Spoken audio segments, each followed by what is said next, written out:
that That's sounds all. really, really cool. I'd love to go and experience this. And so these are all daytime. No, well, that's the other thing too. We have evening shows and matinees, so it's a different show depending on the weather, depending on the time of day.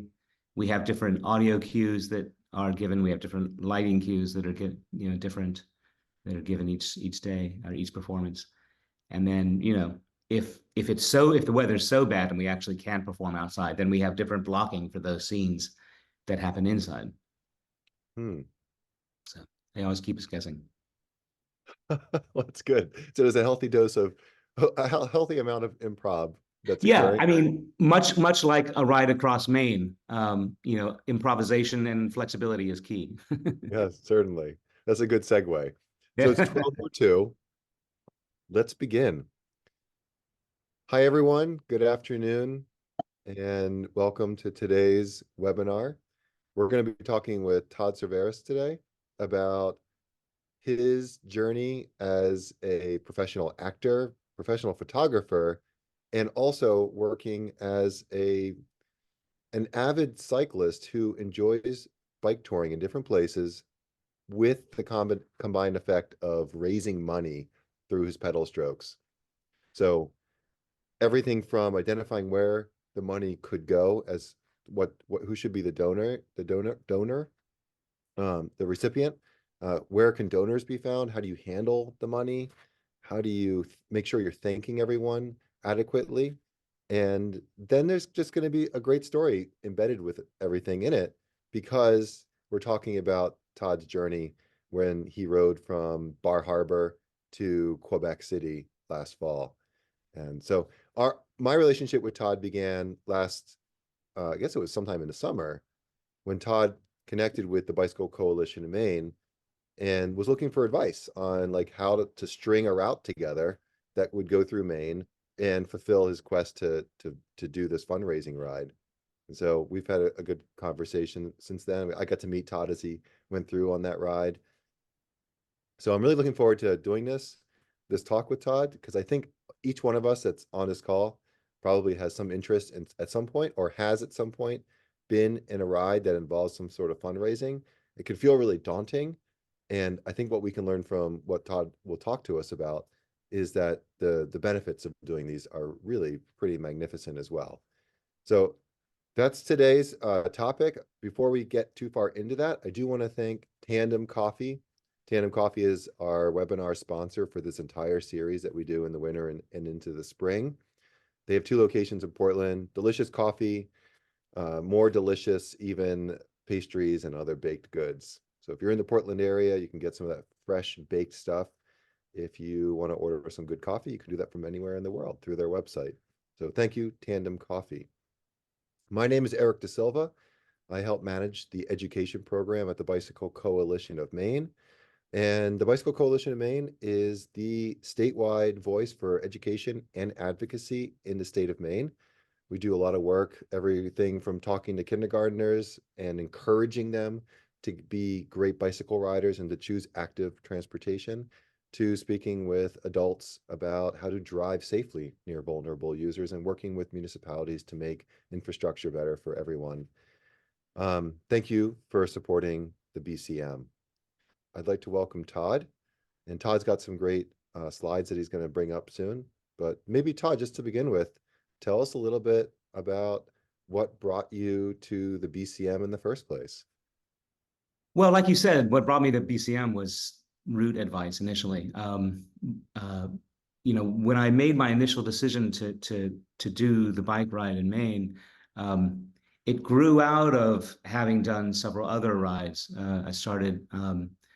I've been doing long bike rides for quite a while, but most recently and post-pandemic, I had been doing riding the Empire State Trail, which had recently opened in New York State. So I was riding. You can ride. I think the total distance is 750 miles. You can ride from Battery Park to Rouse's Point, which is the very top of New York State. And I actually continued a little bit further on into Montreal. But then also you can ride from Albany on the east side all the way to the west side at Buffalo. Although in my case I did Niagara Falls, but same difference. And have been enjoying the trail with all of that. the ability to not have to worry about cars and ride a slightly more rugged terrain, and wanted to continue that. So Maine was sort of where I ended up picking a destination for. And you raised a really interesting point that I kind of forgot about earlier, which is when you do a fundraising ride, how do you pick the charities that you're raising money for? And obviously that's going to be a very personal decision. Everybody can pick whatever causes mean the most to them.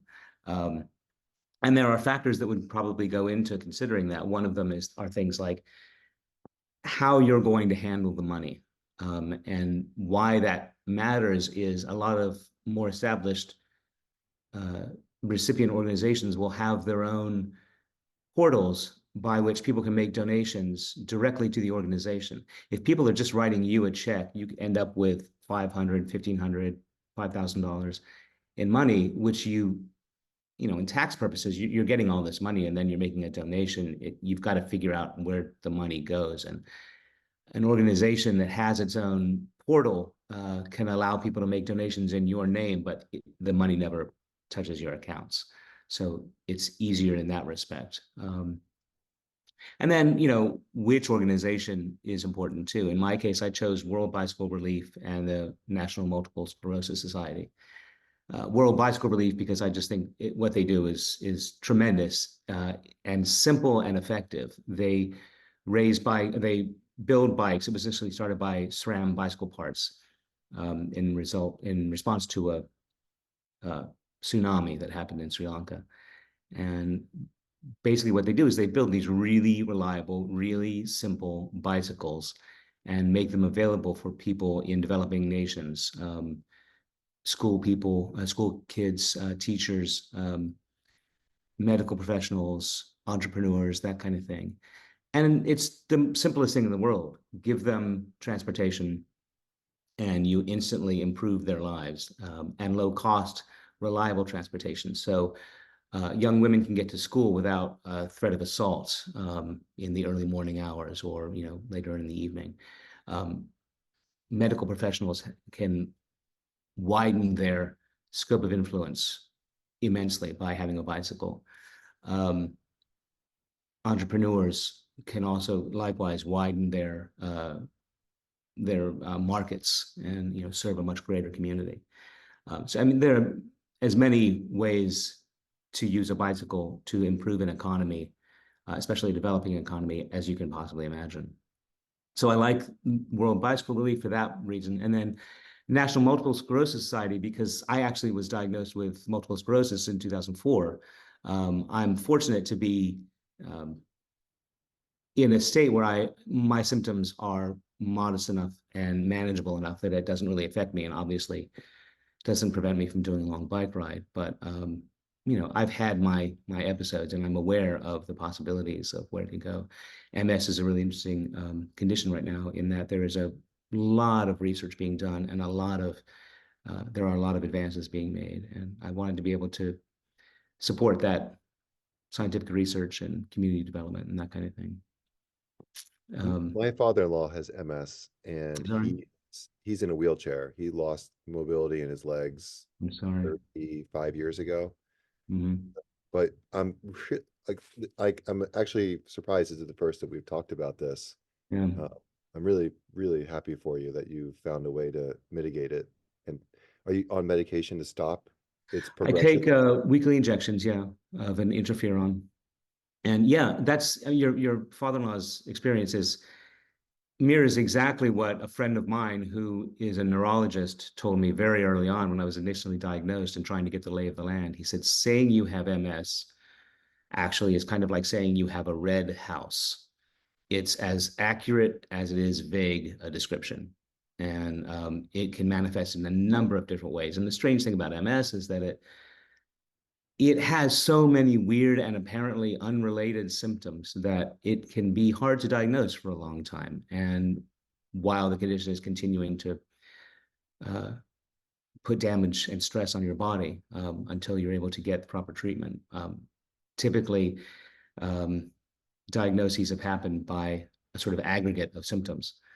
And people say, well, it's not this, it's not that. I guess it's MS.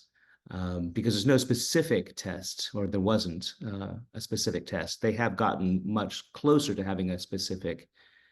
There's a spinal tap that they can do that indicates pretty severely, or pretty specifically, the presence of multiple sclerosis. But again, it's not like a virus that you can find that say, aha, we found it. Here it is. How do you, if you don't mind me asking, how do you handle those injections when you're away from your doctor for a week or more?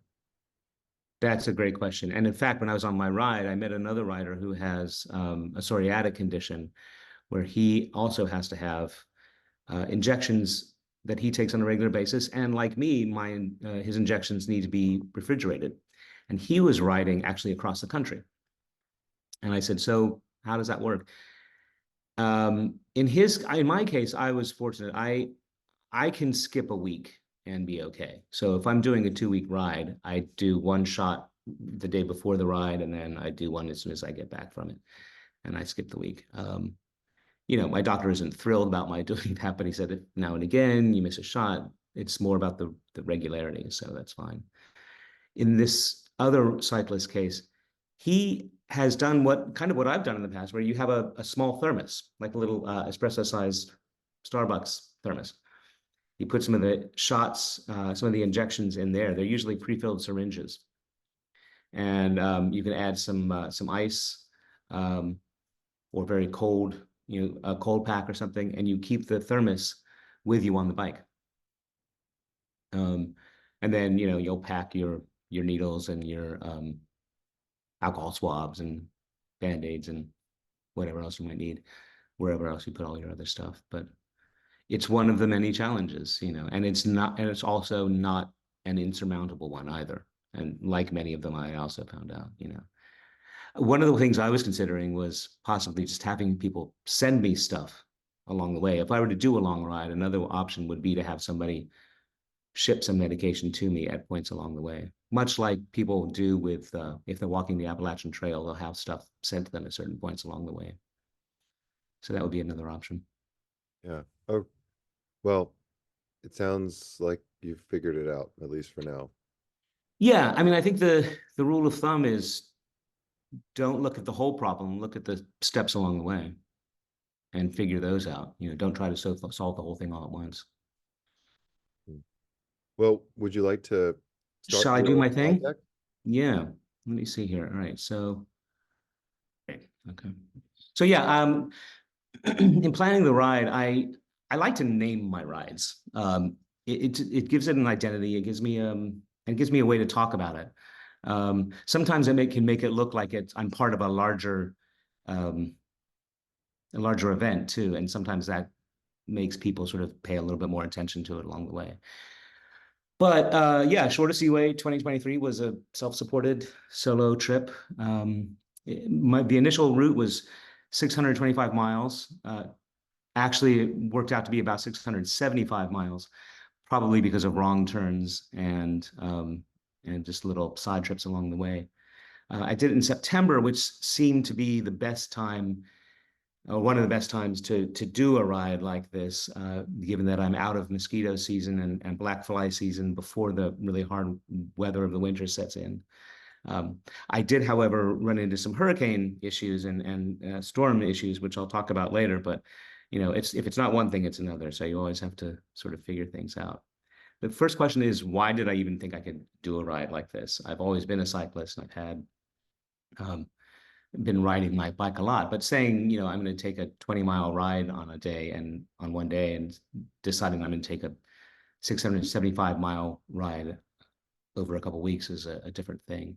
So physically, I had my previous experience, and I understand that in riding 50 miles is just 10 miles ridden 5 times. And if you can ride 10 miles and not be crippled by it, then, you can probably do that again. And then you do that again, and then you do that again. So it's not a more strenuous effort at any point along the way. It's just a longer one.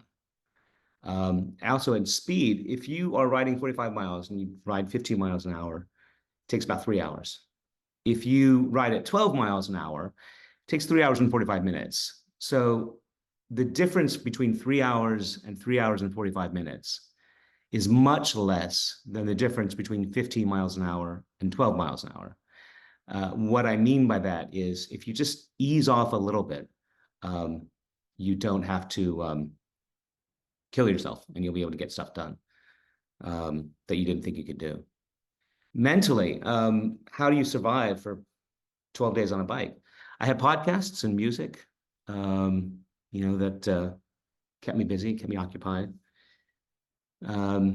Also, silence isn't silent.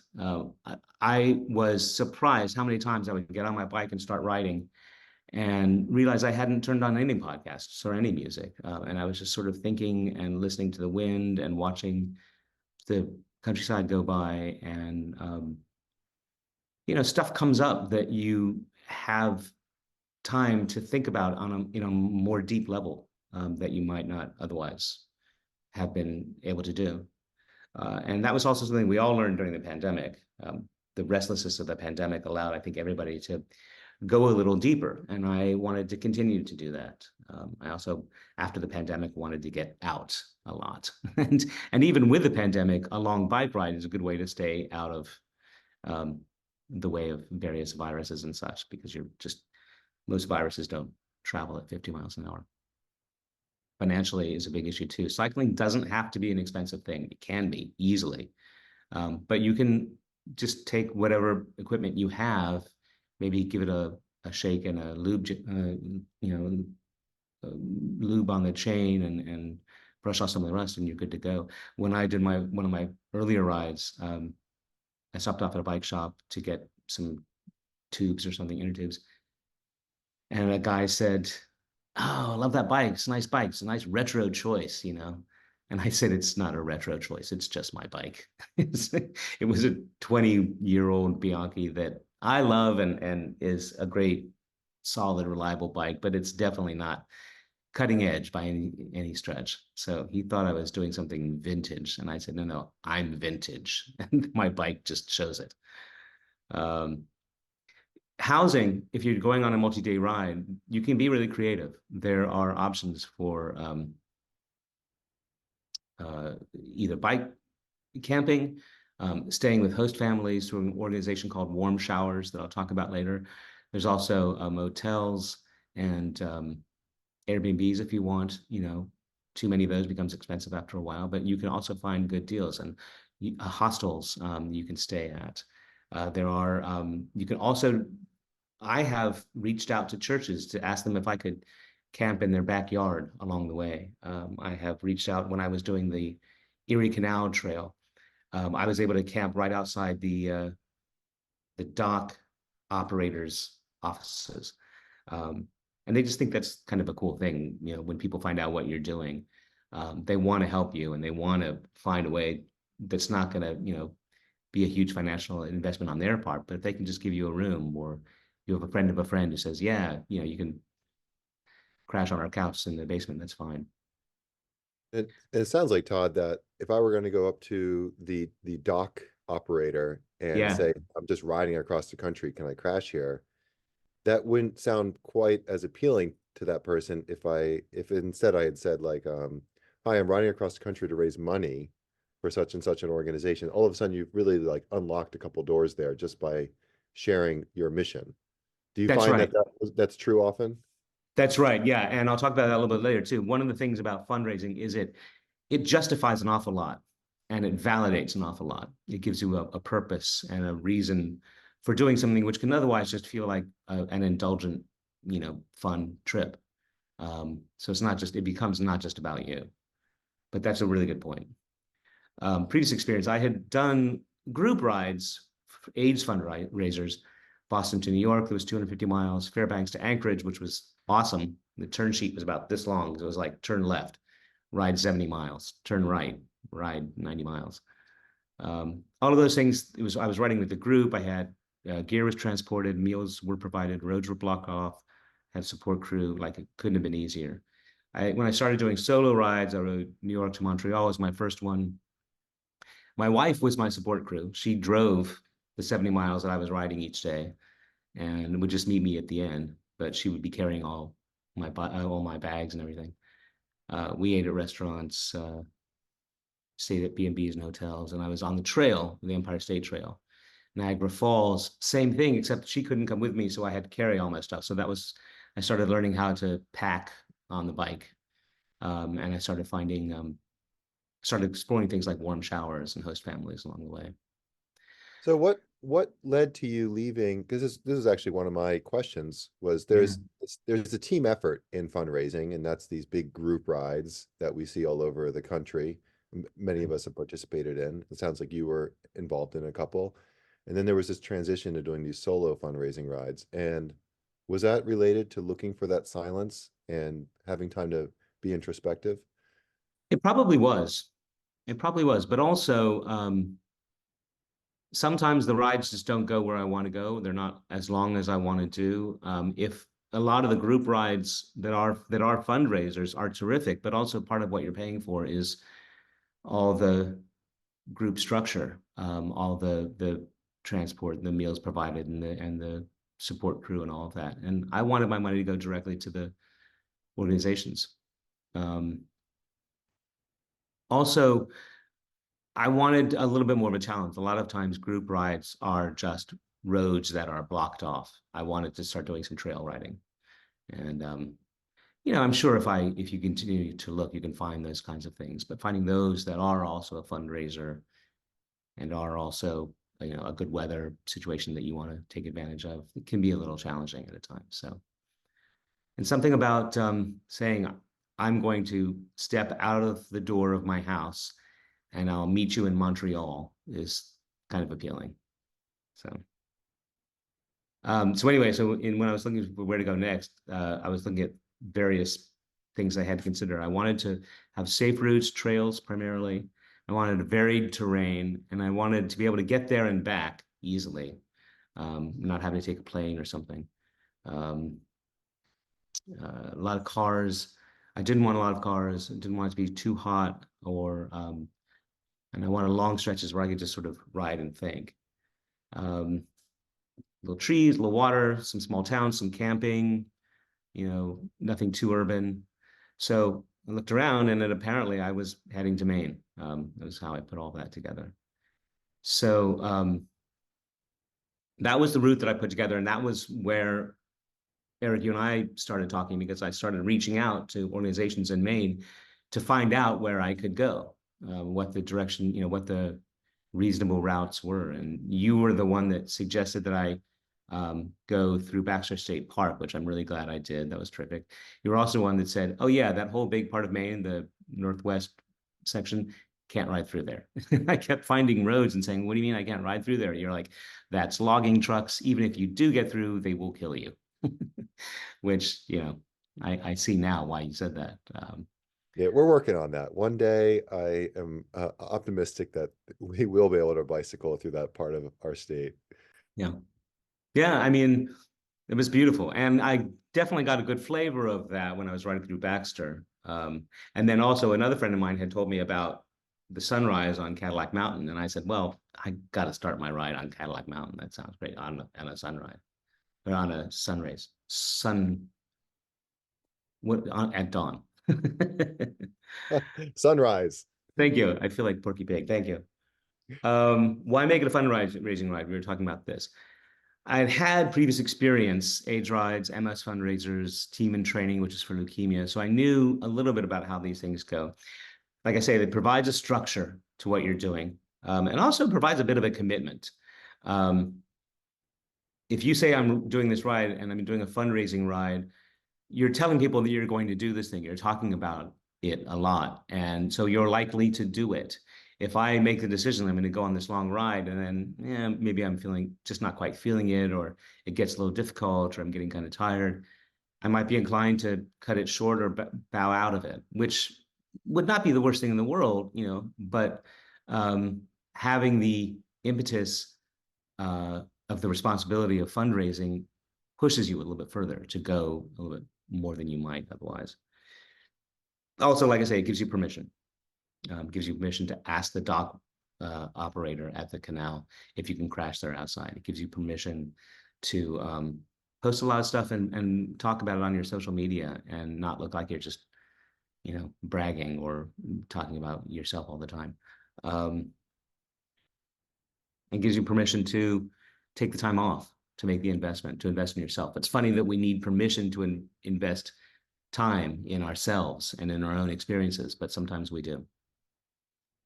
That's one of the most impactful things that I think you have to say about the permission part too.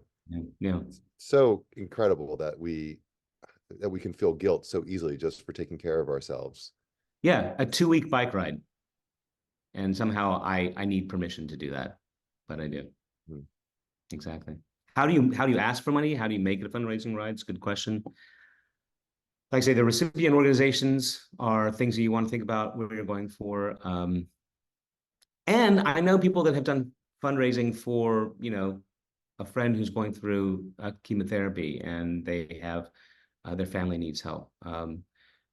You can do a GoFundMe, for that kind of thing. I know people that do fundraising as part of, like I do with other organizations, and you attach yourself to them, do what they call DIY fundraisers.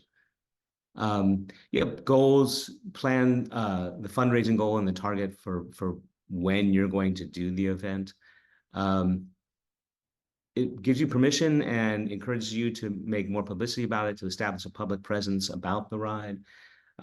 Handling donations, like I say, some channels, some organizations have a direct to the recipient pipeline, so you can set up donations that way. What you can also do too is find a fiscal sponsorship through another organization that has a 501c3 status. They are oftentimes able to, it's an umbrella thing where they can accept donations on your behalf and then make that distribution to the charity. Sometimes they'll take like a 1% administrative fee, but it allows people to make a contribution to a 501c3 organization, which allows for tax deductions if they itemize. It allows for the notion that they're not just giving you $100 that you might decide to go spend on your Nintendo, but you know that it's actually going to go to a charity. And it allows somebody else to handle all of that so that you don't have all this money coming through your tax accounts in your book, and then it becomes your income that you have to sort of figure out how to handle. Are there fiscal sponsors out there that are they advertise that they are able to do this for people such as yourself? Or do you go and find a local land trust or coalition of bicycle enthusiasts that might be able to do it for you? That's a great question. I have in the past used an organization for fundraising efforts for the arts, for other projects. And when I initially, but I don't know specifically any ones that I have seen that advertise, but I think it's the kind of thing that you can ask around. In fact, when I had initially reached out to Bicycle Coalition of Maine, another Mariah, I think, who was working with me at the time, that was one of the questions she asked me: do you have a way to handle the funds? And I did, but I kind of got the feeling that she was saying, if you don't, we can maybe work something out that way. I don't want to make any claim on the behalf of Bicycle Coalition of Maine, but that would be, for example, a way to do that if that was something that might be possible. I don't know if BCM is set up to do that kind of thing. But there are definitely, and like everything else, Google provides all sorts of options for finding those resources.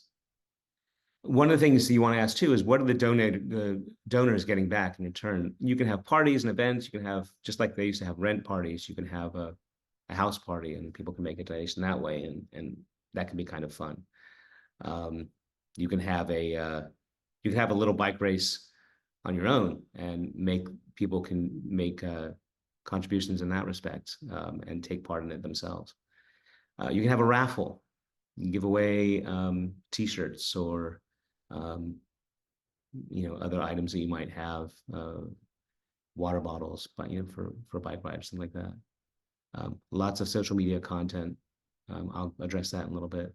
And then you can do blog posts and newsletter. I had all my donors got a newsletter on a regular basis that updated them on the course of my training, on the course of the fundraising, and then how the ride itself went. Look at what you've already got, what sort of resources you already have at your disposal: Facebook, Instagram, TikTok, Twitter or X. All of these things, we are already so connected and so plugged in to media that we can turn that around and use that to our advantage in terms of making a public platform. I set up a website. I already have a website for my other work, so I just did a page on my website. Go to your address book, find emails and even snail mail. Start sending direct mails. If you worry about, well, people aren't going to like getting all these emails in their inboxes. People just delete stuff they don't want. Nobody, to my experience, is ever particularly offended by, oh, you're asking me to raise, to donate money to this charity again, like enough. Like if it's too much, they just put it in there, delete it. But oftentimes they remind me, oh, good, I'm glad you're reminding me again, because I've got 12 other things going on right now. So I'm glad you sent that reminder to me. I need to write that check. Bulletin boards, coffee shops, school announcements, maybe a bulletin board at work. You can put up a little poster that way, and people see things where the water cooler or the coffee machine. And then companies oftentimes will have matching gifts for financial for fundraising projects that their employees are working on. You have to ask yourself what you're comfortable with. Are you comfortable saying, hey, I'm doing this ride. Can you donate $50 for this project? Some, a bit of a hard sell. Some people aren't so interested in that or aren't so comfortable with that. So you can say things like, so, I'm trying to raise $3,000. If that's something you'd be interested in, here's a link. You can go to this spot. Again, having a donor channel allows you to just give people the opportunity to make a donation in their own time, in their own way, at their own pace. A lot of organizations will provide you with digital assets and branding. And what I mean by that is like a logo or some videos or, other things that you can click on this link and we'll post something instantly to your Facebook account. We'll provide that kind of stuff. It's really easy to spend a lot of time on this kind of stuff. So you also need to be realistic with how much time you have in your schedule, what your skill set is. If you like making little videos, great. If you don't worry, you don't need me to do that. Think about your expectations, what you want to achieve, which are not the same things as your goals. Expectations they involve a little bit more realistic understanding of what's possible. Goals are more what you'd like to do.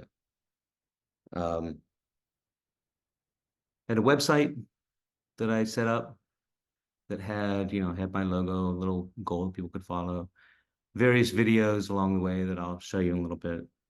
I had a blog where I talked about my riding. That's my vintage Bianchi right there.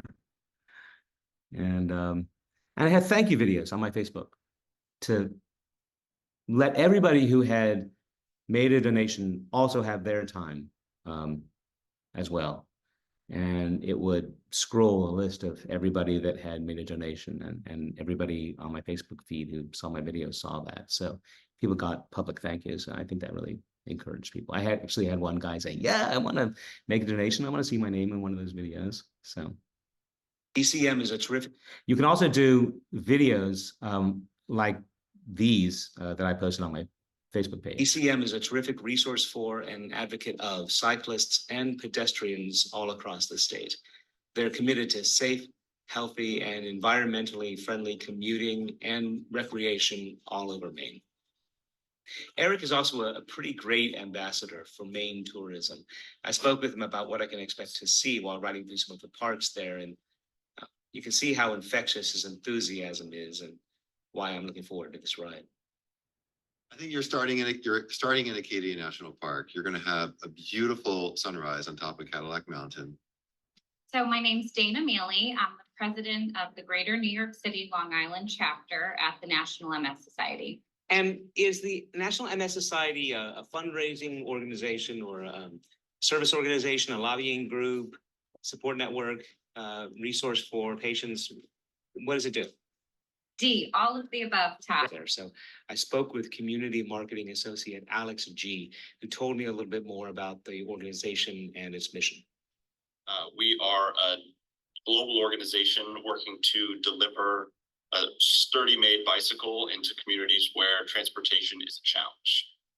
Well, thank you for doing this video. I brought you here to ask you 5 questions about Maine. First question, your play, Almost Maine, is set in a fictional town called Almost because it's not actually incorporated, so it's only almost a town. Yeah. Which of these is also the name of a fictitious town in Maine? So I had a lot of fun with those, and I had actually done a production of Almost Maine, and I knew John, so I was able to reach out to him for that video. But yeah, anything you want to do. I thought it was nice to have some videos where people could find out about the organizations I was raising money for as well. So I wasn't just raising money, I was raising awareness. When you're putting up content, short, punchy videos are usually pretty good. Things with faces tend to get people's attention. Regular, frequent posts I found to be helpful rather than just throwing a lot of photos at people. Span things out over time. Don't let perfect be the enemy of good. Whatever you're doing, it doesn't have to be like always just so. It's more about just getting stuff out there on a regular basis. And ask people to share your posts. Ask them. I had the mother of a friend make a donation who was not following me, not on my list of friends, but he had posted something on his Facebook page and his mom donated. And I called him that. And he said, "Oh my God, that's amazing. My mom must be stalking me on Facebook." Pick a fundraising goal that's just a little bit beyond what you think is likely to get. And this is what I mean with the difference between expectations and goals. My goal was $6,000 to raise money for. I thought maybe I might be able to get $4,500. I ended up raising over $7,000. So, have something that makes you go a little bit deeper.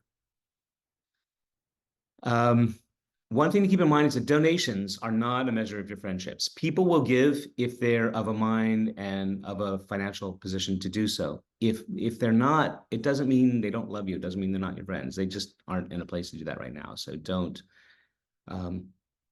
place any value on that.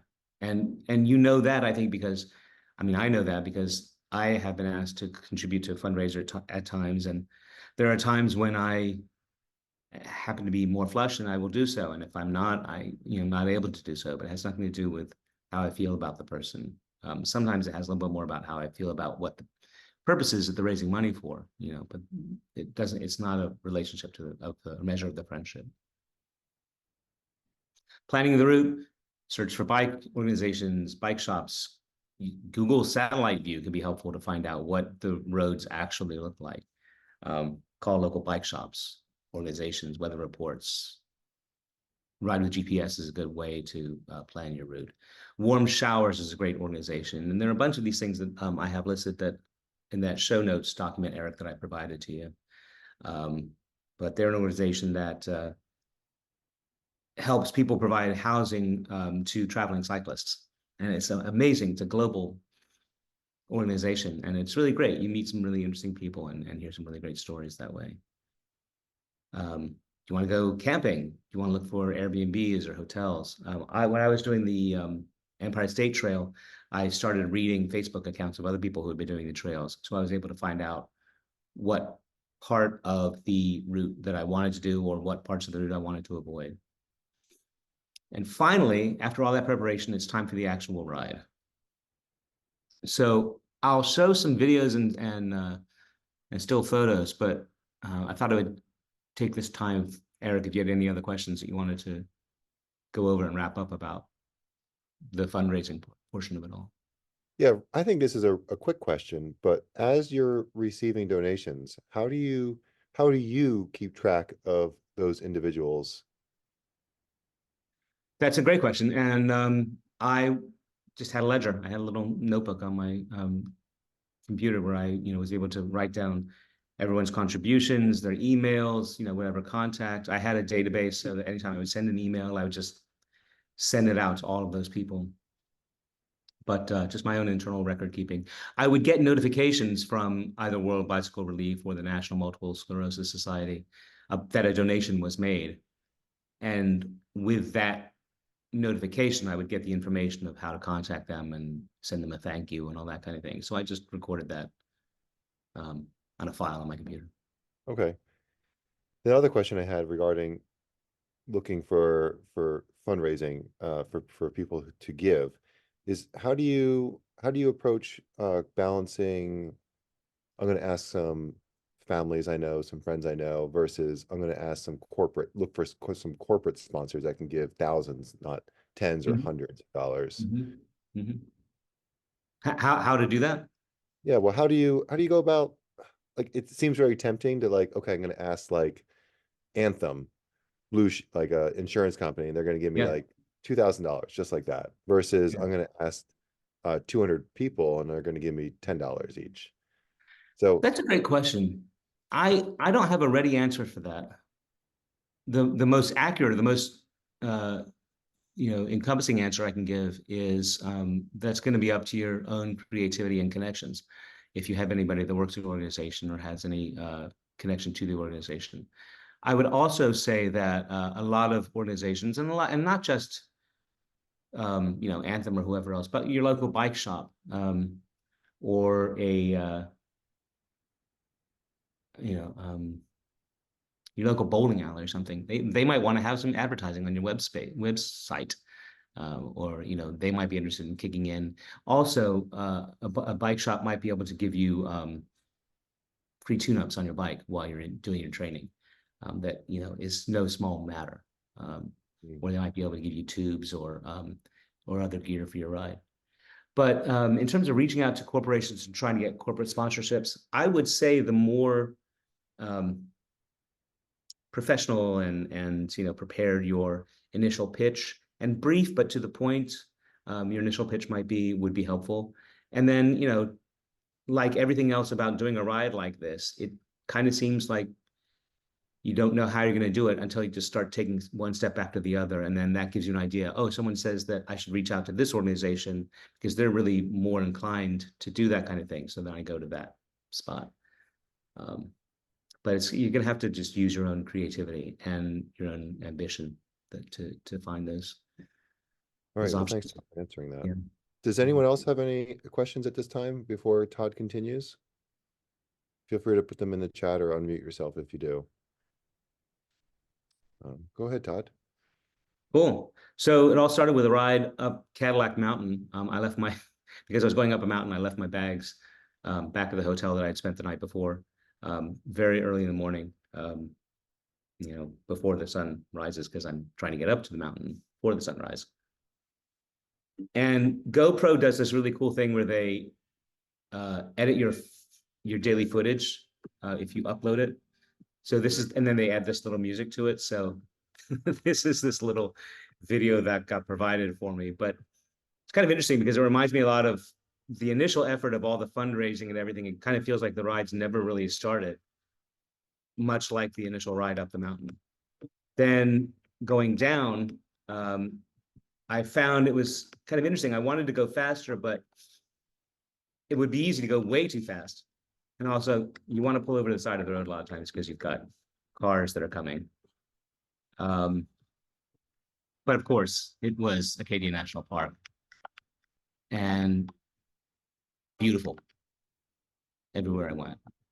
And the whole ride down was gorgeous. And at the end of it, I had a nice meal at my campsite. And this reminded me a lot, Eric, of what you were telling me about the whole ride down Cadillac Mountain. You're actually going through like 2 or 3 different ecosystems.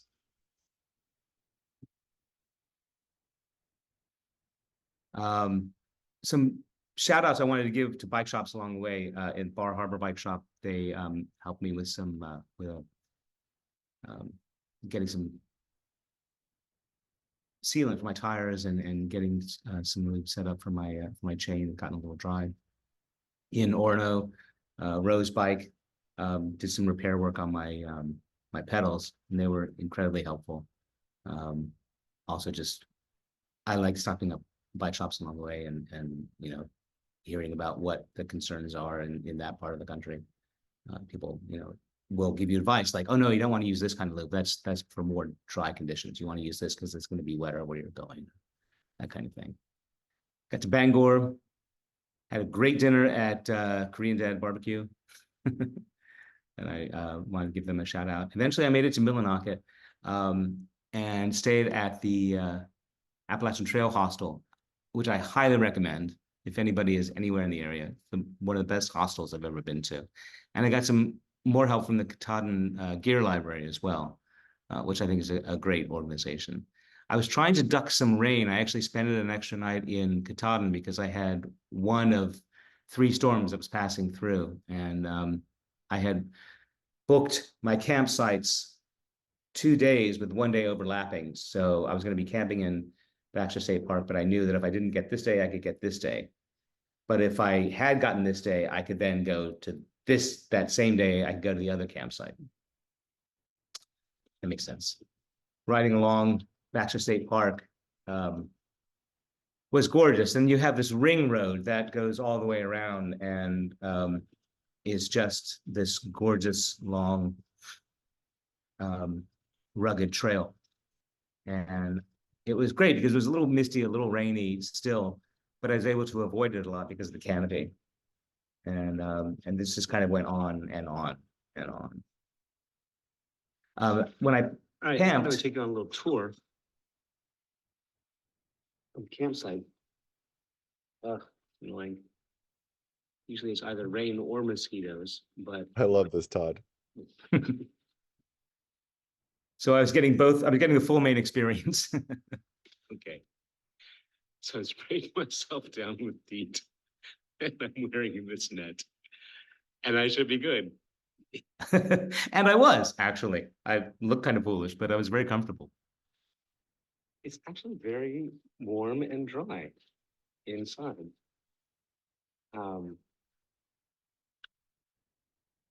Also,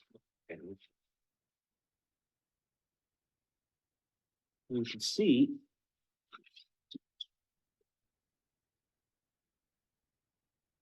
that things staying with the dryer here. There's that it's completely wetter. And things are drier being here. I've been listening to podcasts all night, trying to sleep. I'm getting sleep. And charging my various devices. Here's where my bike is. A little soggy, but pump is waiting for that. And there's my food. My bare hand. So, camping was actually, it was under some adverse conditions, but it was actually still quite comfortable and everything fit perfectly well on my bike. And I could have stayed a few days, frankly, if I didn't have other plans in Baxter. It was great. Ran into some interesting challenges along the way. At one point, I got about 5 miles down one of the ATV trails, and there was some construction going on a bridge. And I either could have ridden 5 miles back and found another way around, or just walked across this route. The guys who were doing the construction looked at me a little strangely, like, "Why are you riding your bike along here?" And then also big logging trucks in Maine. So, you had to be prepared for unexpected challenges along the way. You get a lot of this kind of vista, just long, beautiful pathways and roads ahead. This was on the way back from Baxter State Park, or out of Baxter State Park on the way to Holton. The road that just kind of seemed to go on forever and ever. And I had gotten a late start because of the rain and trying to push for time. I was trying to make it to Holton before dark, and it was still raining and cold. But I got a little bit of inspiration from a sign along the way. And I did endure, and I was saved at the end by possibly one of the finest hot showers I've ever had in my life. big shout out to Bike, Board, and Ski at Presque Isle. Amazing reception when I got there. I needed a charging cable for my Garmin watch. They took one out of the watch that they already had out of the package. And he said, you know, they sold me that. And then they said, don't worry, we'll order a replacement one. They gave me a beer, sold me a beer that they have. I got a lot of a bike shop that also sells beer, which was very welcome at that time. And then and we talked for a while. They even walked me down to a local restaurant and got me my first whoopie pie. So I have officially been able to enjoy the Maine delicacy that is the whoopie pie. But more than anything else, just friendship and camaraderie. I can't recommend them enough. They're terrific. Riding towards the border after all the rains had let up, it was great for the day, but there was a lot of mud on the trail. And that was at a hotel that I stopped at. I stopped at a hotel because there was a hurricane on its way, and I was trying to get to Canada before the hurricane came, and I did, but I had to spend a day there while it was blowing over and cross the border. That was the border crossing there. Remarkably uneventful. And then riding towards the Seaway, again, more beautiful vistas. And then I hit some construction where the pathway simply stopped. And there were really no options to go around. So I ended up having to ride sort of an improvisatory ride through a construction site, which I probably would have been prevented from riding were it not on a Sunday. And so there's no construction going on. So I kind of didn't know where the road was going to lead, but the actual road that I had, the only other option I would have had would have been a highway that goes along the side to the left. So instead, I just had this road that I was riding along and just hoping that it didn't give out. And after about 8 miles, I was able to get back on a established route. But again, I wasn't quite sure what I was going to be finding. Got to the Seaway and started to hit some more pavement and just gorgeous Canadian farms, farmhouses everywhere. And you know you're getting closer to the water and at the water. All the churches had the same metal roof. And I think it must have been something having to do with snow and ice prevention, but it was really beautiful. And there were a lot of churches. There's also a lot of artwork along the side of the road, and had these faces welcoming me as I was approaching Quebec City. And when I finally got to Quebec City, somehow it had escaped me.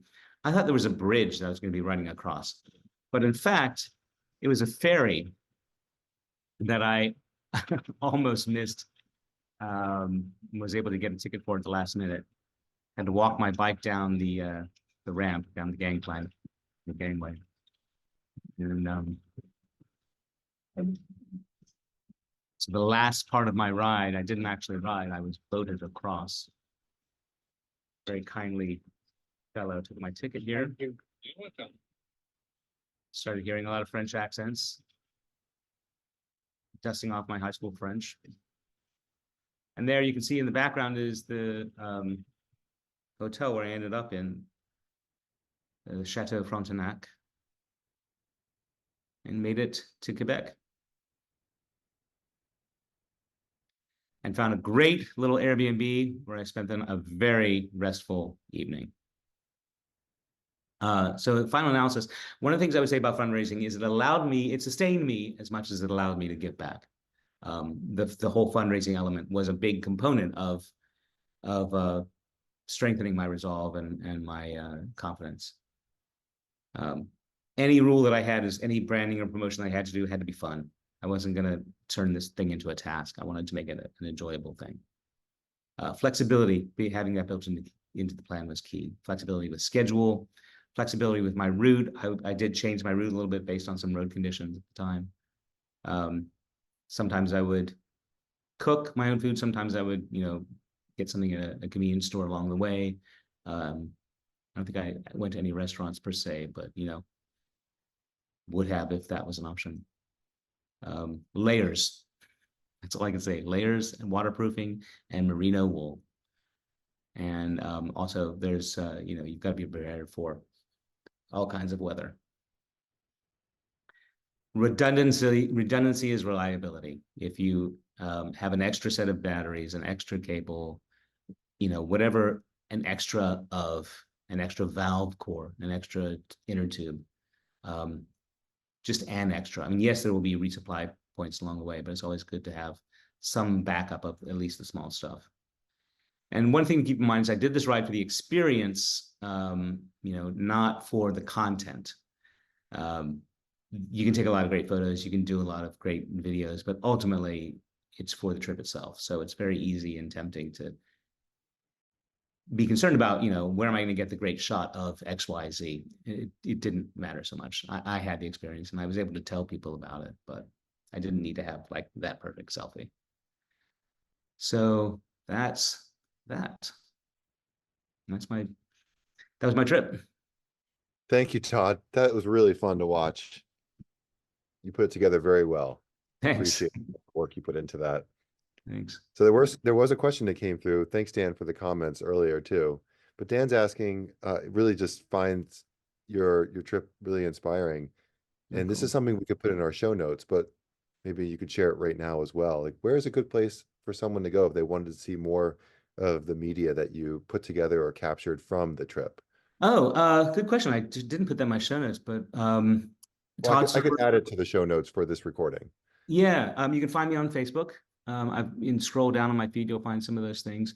Also, my website, toddcerveris.com / I think it's STS 2023. So I have a page on my website for Shorter Seaway, and you'll see more of what my website was, what it looked like, and some of the videos that I shot. But that would be the best way to find it. Thanks. So I'll be sure to add those to the recording notes for this. Okay. And I had a question about time. So with this trip, you did this trip in September. When did you begin approaching people for donations? It's a good question. I launched my fundraiser on World Bicycle Day, which was June 6th, I think. So the fundraising started in early June. So I guess that makes about 3 months. Oh, okay. So that's relatively quicker than I would have expected. Yeah. Avi has a question. Todd, are you planning a new trip? So Good question. I don't know. I'm taking 2024? suggestions. Yes, and I don't know when, I don't know how, like everything else, you have to work this around the rest of your schedule. So there's a little bit of variability coming up in this year. So I'm not quite sure what it's going to be. I'm also thinking I might do 2 shorter trips that I really want to do. There's a ride in Vermont that looks really great, a loop that's about 250 miles. A bikepacking route that I want to try. I also want to ride out west. I'm really keen to do some riding with a First Nations organization on the Navajo reservation. And the problem with that is I don't have a proper mountain bike. I used 35mm tires for my for this last ride, which would the bare minimum that I would have had to ride, but I would want something with like 2-inch tires to really go off-roading. So yeah. Maybe there's a vintage mountain bike in your future. That may, talk to my wife first, but yeah, that would be great. Or I could borrow something maybe. Totally. Yeah, you can get bikes. An older mountain bike is easy to find on Facebook Marketplace or Craigslist or some garage sale. Yeah. You can probably buy one out there even. Yeah, and I have friends out there too. I can maybe ask if I could borrow one of their bikes.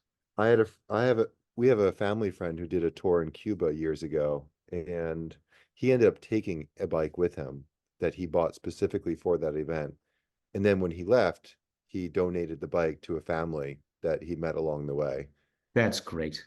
something else to consider, maybe if you found something out there or even brought something out there that you didn't plan on keeping in New York City with you. What a great idea. Yeah. Yeah. Well, thank you, Todd. Thanks so much for all this advice. I found it really inspiring. I've done a lot of riding in my life, but I've always found the idea of fundraising to be extremely daunting, to the point where it's easier just not to think about it and Yeah. just do my ride. But after hearing you explain in a really methodical and digestible way, it seems a little bit more approachable now. Yeah. It's just, one step, one foot in front of the other. And it becomes fun too. It starts to snowball. Hmm. Well, have a great play today. Thank you. Maybe there's going to be some parts of it that we can watch later that we can put in the show notes too. Is there such a thing as a preview that includes Todd? I wish. You can find out more about the show. It's at the Long Wharf Theater. It's the play is A View from the Bridge. So you can go to the Long Wharf website and find out more information about the production. Okay. And you'll please let us know if you ever come to Maine I to do any totally, acting. absolutely, yeah. Well, thanks. And thank you everyone for joining. And we'll catch you next time, which is going to be in 2 weeks, to talk about making your own gear. So that means like the bike packing bags that we saw on Todd's bikes today, or bags that you can put on your back. But how can you make this stuff on your household sewing machine instead of going and spending a bunch of money online? So maybe there's some satisfaction and interest that you learn along the way. And then the week after that, we have 2 webinars. We have a webinar with Chubby Hiker, also Chubby Biker, and then one about Vision Zero as well. So check out bikemaine.org, go to our events calendar, and you can find links for all that information there. Thank you.